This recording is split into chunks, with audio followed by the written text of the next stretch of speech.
कक्षा 10 में पढ़ने वाले सभी विद्यार्थियों का हार्दिक स्वागत, हार्दिक अभिनंदन।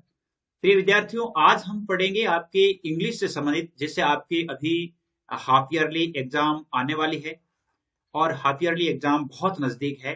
तो इसमें आपके कैसा पेपर आएगा उसके संबंध में हम पढ़ते हैं।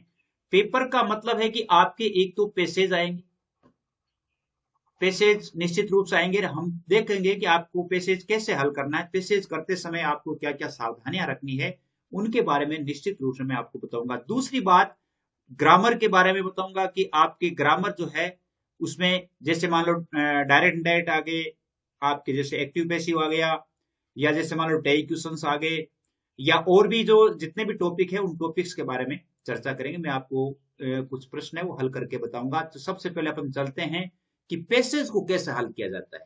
इस पैसेज को हल करने के लिए हमें क्या करना होगा। तो सबसे पहले पहली बात है, पैसेज को पढ़ना है। क्या करना है? पैसेज को पढ़ना है। पढ़ करके इसके जो मीनिंग्स है, अर्थात इनके जो शब्द हैं, उन शब्दों के अर्थ अपने दिमाग में करने हैं। दूसरी बात है कि पेपर में वास्तव में ऐसे ही प्रश्न पूछे जाएंगे। जैसे पेपर में आ गया, read the following paragraph and answer the questions given below, यानी पैराग्राफ को पढ़िए और नीचे दिए गए प्रश्नों के उत्तर दीजिए। अब पैसेज आपके दो तरह के आएंगे, जैसे सीन पैसेज भी आएगा। एक तो सीन का मतलब आपकी किताब में से, और एक अनसीन भी आएगा जो आपका पढ़ा हुआ नहीं होगा। तो पेपर को, पैसेज को हल करने का तरीका वही रहेगा जो अपन देख रहे हैं, अर्थात जो जैसे सीन का है वैसे ही रहेगा। जैसे हम सबसे पहले इस पैसेज को लें तो हमें ध्यान में होना चाहिए ये कौन से पार्ट से पैसेज आया है। जैसे it was during the meal, यानी भोजन का समय था। They just Lencho was predicted, Lencho ने ये भविष्यवाणी कर चुका था। हैड प्रेडिक्टेड यानी प्रेडिकेटेड, भविष्यवाणी कर चुका था कि big drops of rain begin to fall, यानी बरसात की बड़ी बड़ी बूंदें हैं वो गिरना शुरू हो गई थी। इसका मतलब ये यहाँ पता लगा लिया होगा आपने कि कौन सा पार्ट है। A letter to God, Lencho वाला पार्ट है। ए लेटर टू गॉड जो आपके पहला ही पार्ट है उसमें से ही ये पैसेज है। तो मोस्टली क्या है कि इसी पार्ट में से पैसेज आते हैं। तो इसको आप अच्छी तरह से इस पार्ट को पढ़ ले। प्रश्नों के उत्तर कैसे देने हैं, कैसे प्रश्न आपके आएंगे, तो उनके बारे में मैं आपको बता दूंगा। देखिए, in the north east huge mountains, in the north east यानी पूर्व में और उत्तर में, हुज माउंटेन्स ऑफ क्लाउड्स यानी बादल है वो पहाड़ों जैसे बादल, कुड बी शीन अप्रोचिंग यानी आते हुए देखे जा सकते थे। यानी कहा जा सकता है कि जब लेंजो ने उत्तर पूर्व में देखा तो पहाड़ जैसे बादल है वो आते हुए दिखाई दे रहे थे। The air was fresh and sweet, हवा ताजा थी और एकदम स्वीट यानी सरस थी। The man went out for the no other reason that have the pleasure of feeling the rain on his body, यानी उनके शरीर पर बरसात का जो सुख है, अर्थात बरसात का आनंद प्राप्त करने के लिए ही लोग बाहर निकलते हैं, अन्यथा किस कारण से नहीं निकलते। And when return he exclaimed, और जब वह लौटा तो उसने एक्सक्लेम्ड यानी आश्चर्यजनक शब्दों में कहा, these aren't rain drops falling from the sky, ये आकाश से बरसात की बूंदें नहीं बरस रही है, बल्कि दे आर न्यू कॉइन्स, ये तो नए सिक्के हैं। कॉइन्स का मतलब सिक्के हैं। The big drops are 10 cent pieces, और बड़ी बड़ी बूंदें जो थी वो तो 10 पैसे के, ये जितनी बड़ी थी cent pieces, and little one are 5, और छोटी जो थी वो 5 पैसे के सिक्के जितनी थी। तो यूं कह सकते हैं कि बड़ी बड़ी बूंदें थी, छोटी बूंदें भी थी। जैसे अपन ने ये पैसेज पढ़ लिया। अब इस पैसेज में से आपके प्रश्न आ गया, the word similar in meaning for the word started, यानी इस पैसेज में से आपको ढूंढना है जो स्टार्टेड के लिए समान हो। स्टार्टेड इन फॉल यानी गिरना, वेंट यानी गया, बिगेन यानी शुरू हुआ, पूज यानी विशाल। तो स्टार्टेड यानी शुरू हुआ ही होता है, तो इसका बिगेन यानी ये अर्थ हो गया। सी यानी आपके इसमें फॉरवर्ड के नंबर है, थोड़ा सा आप अगर ध्यान देंगे तो, the one word for the group of words to say that something will happen in the future. One word, इनमें से एक शब्द ढूंढता है किसके लिए? To say that something will happen in the future, कि भविष्य में कुछ से घटित होने वाला है उसके लिए एक शब्द में भविष्यवाणी।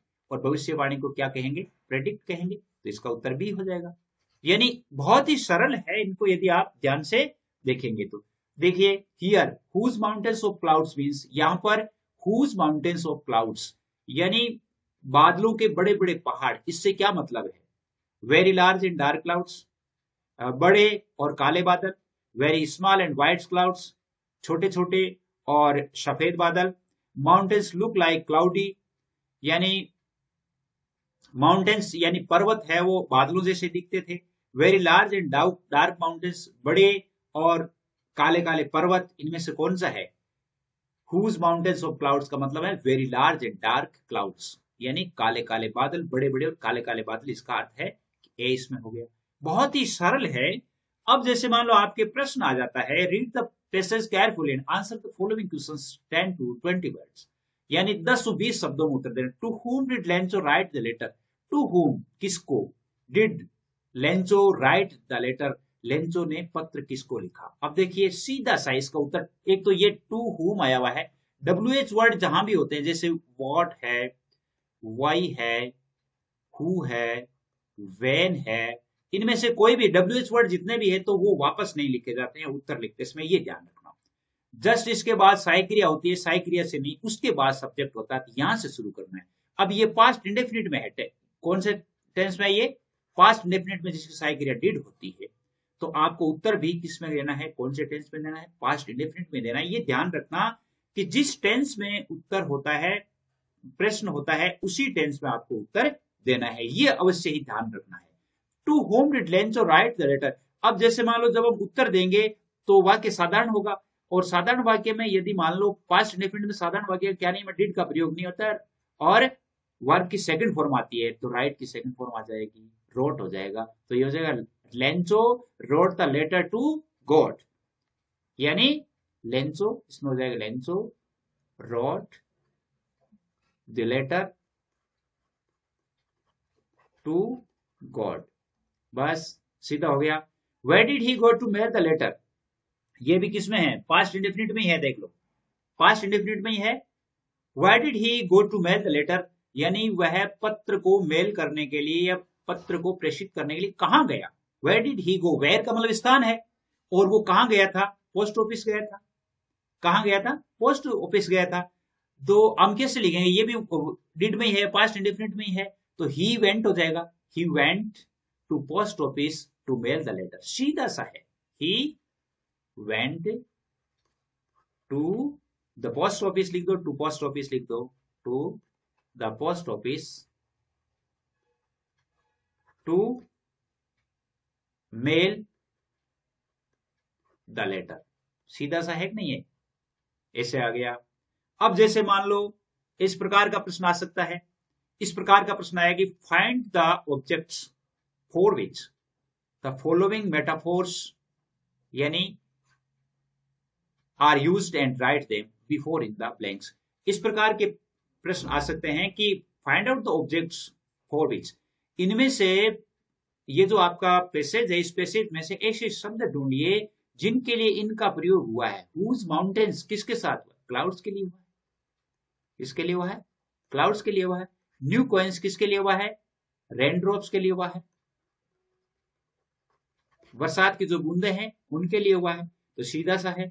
तो यानी इस प्रकार आपको हल करना है। ये तो था पैसेज, यानी नेक्स्ट पैसेज हम थोड़ी देर बाद पढ़ेंगे, लेकिन इससे पहले मैं थोड़ा सा आपका ध्यान है वो आपके ग्रामर की तरफ लेके चलता हूं। यानी ग्रामर में हमें थोड़ा से 5-4 सेंटेंस है वो मैं आपको एक्टिव पैसिव के बताता हूं, इसी में से कैसे प्रश्न आते हैं एक्टिव पैसिव के वो थोड़ा सा बता देता हूं। चलिए चलते हैं। देखिए इस प्रकार के प्रश्न आपके आ सकते हैं active voice and passive voice के। तो कैसे प्रश्न आ सकते हैं? जैसे इस प्रकार एबेसिड है वो करने आ सकते हैं। दी रामायण बाय तुलसीदास, रामायण है वो आपको पता है पहले लिखी गई थी, यानी पास्ट की बात है। रामायण है वो तुलसीदास जी के द्वारा लिखी गई थी, यानी तुलसीदास रोट दी रामायण। तो इसको हम जैसे मान लो एक सेंटेंस है, आपने पढ़ा होगा तुलसीदास रोट दी रामायण, ऐसे है यह सेंटेंस। तो इसको हम कैसे लिखेंगे? The Ramayana was written by Tulsidas, the Ramayana was written हो जाएगा, इसमें क्या हो जाएगा? वाज रिटर्न हो जाएगा, एकदम सीधा सा सी उत्तर हो जाएगा। Many books bye the city library every year, मतलब एवरी ईयर, यहां पर एवरी आ गया, इसका मतलब है कि आपको प्रेजेंट में लिखना है। ठीक है, many books are bought by the city library, शहर की लाइब्रेरी के द्वारा हर साल कई किताबें खरीदी जाती है, बॉट खरीदी जाती है, आर बोट हो जाएगा। आपको पता है एक्टिव पैसिव में, जब एक्टिव से पैसिव बदलते हैं, पैसिव में वर्ब की थर्ड फॉर्म आती है, ये ध्यान रखना है। बाई का प्रयोग होता है, ये ध्यान रखना है ना। तो वर्ब की थर्ड फॉर्म आती है हमेशा, और जैसे मान लो प्रेजेंट इंडेफिनिट है तो वो प्रेजेंट कंटिन्यूस में बदल जाता है। जैसे यहां पर वाज था, ये वाज में बदला है, लेकिन ये कौन सा था, तुलसीदास रोट, यानी डिड में था, डिड है वो वाज में बदलता है। तो इस प्रकार ये हो जाएगा मैनी बुक्स आर बोट, यानी बी हो जाएगा इसमें। इसी प्रकार जैसे मान लो देखिए एक सेंटेंस और है, इस सेंटेंस को देख लीजिए। इस सेंटेंस में है कि इंग्लिश, इंग्लिश जैसे मान लो टू अस एवरीडे, यानी अंग्रेजी हमें हमेशा पढ़ाई जाती है, सिखाई जाती है, पढ़ाई जाती है। English teachers to us everyday, नहीं। इंग्लिश हैज टॉट, पढ़ाई जा चुकी है, नहीं। आर टॉट भी कौन है, और इंग्लिश इज टॉट, क्या हो जाएगा, is taught to us everyday, यानी हमेशा हमें वो अंग्रेजी पढ़ाई जाती है। अब देखिए बहुत अच्छे अच्छे हैं, जैसे मान लो एक इसी प्रकार का वाक्य है, थोड़ा सा और देख लीजिए, ऐसे भी आ सकता है, जैसे many people like T without milk, active voice में है ये, इसको पैसिव वॉइस में बदलना है। देखिए इसमें ये तो लिया, पैसिव वॉइस में बदलते समय आपको पता है सबसे पहले ऑब्जेक्ट छांटना होता है, object plus helping verb plus मुख्य वर्ब की third form plus by plus noun या प्रोनाउन, इस प्रकार होता है। तो ऑब्जेक्ट इसमें टी दिया हुआ है, और लाइक है इसमें, यानी प्रेजेंट इंडेफिनिट है, T is liked without milk by many people, T, ठीक है ना, बाय मेनी पीपल इसमें आया हुआ है, बिल्कुल सही है, टी इज लाइक्ड हो जाएगा, ये इज लाइक्ड हो जाएगा इसमें, है ना, ये दिया हुआ टी इज लाइक्ड। इसी प्रकार देखिए she is singing a sweet song, active voice में she is singing a sweet song, is are am है तो इसमें बीइंग लगता है, क्या लगता है, इज आर एम को, इज आर एम वाला प्रेजेंट कंटिन्यूस को जब बदलते हैं तो उसमें बीइंग प्लस वर्ब की थर्ड फॉर्म होती है। तो ए स्वीट सॉन्ग इसमें दिया हुआ है, ए sweet song is being sung by her, is being कहाँ है, ये है ना, इज बीइंग हो जाएगा, इज बीइंग, ये हो गया। इसी प्रकार जैसे अगला प्रश्न है, देखिए अगले प्रश्न में देखिए, you should follow the traffic rules, you should follow the traffic rules, देखिए इसमें ये तो दिया हुआ है ट्रैफिक रूल्स, शुड है इसमें दिया हुआ, तो शुड बी हो जाता है, शुड का क्या हो जाता है, शुड बी हो जाता है, traffic rules should be followed. अब इसमें देखिए बाई नहीं आया है, बाई यू नहीं आया, क्यों, क्योंकि यहां पर ऑटोमेटिक एजेंट है कि इसने लिखा है कि आपको ट्रैफिक रूल्स के यातायात नियमों का पालन करना चाहिए, तो इसमें सीधा इतना ही बताया जाना चाहिए कि यातायात के नियमों का पालन किया जाना चाहिए। तो traffic rules should be followed, passive voice में हो गया, और इसका उत्तर कौन सा हो गया, बी हो गया, इसमें सी हो गया, और इसमें ए हो गया।